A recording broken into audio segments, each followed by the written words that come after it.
Aujourd'hui, le capitaine Delcos brise le silence. Dans un message fort, il dénonce ce qu'il considère comme une mauvaise gestion du pays et un pouvoir qui s'éloigne des réalités du peuple béninois.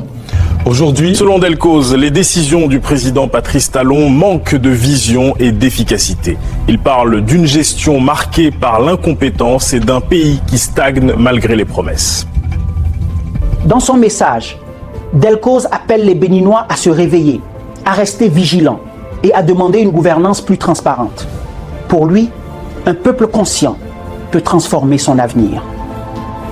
À la jeunesse africaine, ce discours s'adresse maintenant à toi, gardien des richesses naturelles et culturelles de l'Afrique, pour que tu comprennes la portée historique, pilier par pilier, de ton engagement dans la lutte pour unifier nos nations en un seul bloc fort, les Nations Unies d'Afrique. Écoute très bien ceci. Le véritable problème de l'Afrique n'est pas d'abord une question de développement, mais une question d'identité, de mémoire et de piété retrouvée. Ce qui fait défaut, c'est la pleine connaissance de notre histoire, pas celle déformée par les écrits étrangers, mais l'histoire authentique, celle qui exalte l'audace et la bravoure des Africains, une histoire qui clame haut et fort que l'Africain a toujours été capable, qu'il a su bâtir des civilisations grandioses et innover face aux défis. Si l'Africain retrouve cette certitude, le sous-développement ne sera qu'un vestige du passé. Et les humiliations économiques et politiques cesseront d'entraver sa marche vers l'avenir. Pendant des siècles, l'Europe a construit un récit glorifiant ses propres ancêtres comme les inventeurs ultimes, les maîtres de la science et les bâtisseurs du monde moderne. Dans les écoles européennes, les élèves apprennent que leurs ancêtres ont créé tout ce qui compte dans notre civilisation. On leur inculque l'idée que sans eux, le monde ne serait pas ce qu'il est.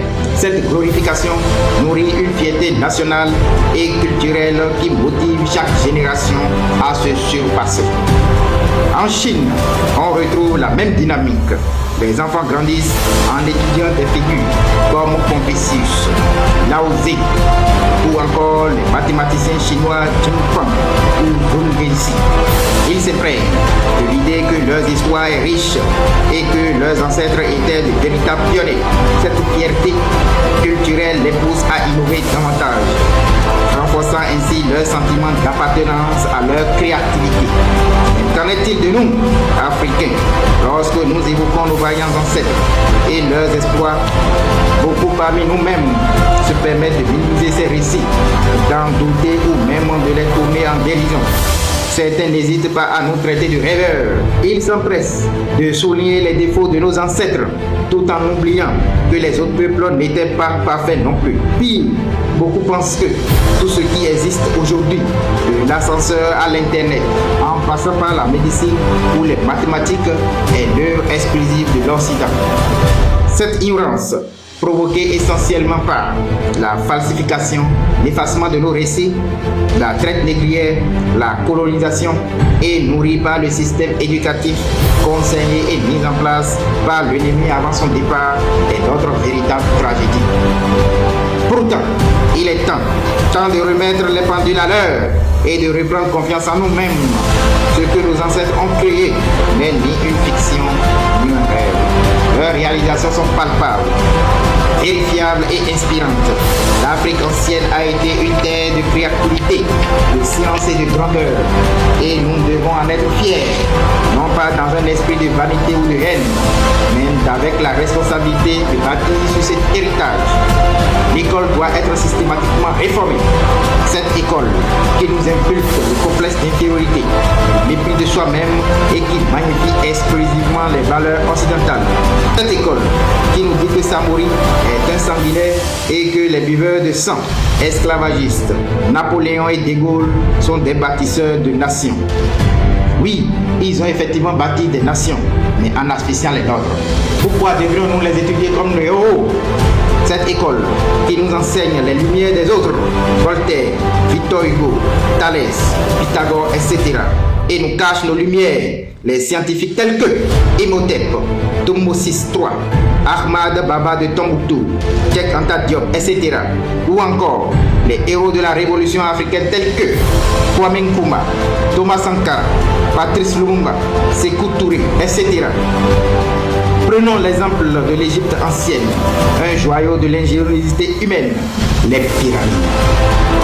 Ces monuments gigantesques qui défient le temps et la gravité demeurent une énigme pour les scientifiques modernes. Jusqu'à ce jour, aucun scientifique au monde, qu'il soit européen, japonais, américain, russe, n'a pu démontrer par A plus B comment ces majestueuses pyramides d'Afrique ont pu être construites. Ces chefs-d'œuvre architecturaux défient encore des explications rationnelles, témoignant d'un génie hors du commun. Cela nous rappelle une vérité irréfutable. L'Africain, depuis des millénaires, est porteur d'un savoir et d'une ingéniosité inégalée. Ces pyramides ne sont pas seulement des monuments de pierre, elles sont des preuves vivantes de la grandeur de nos ancêtres et de leur capacité à repousser les limites de l'impossible.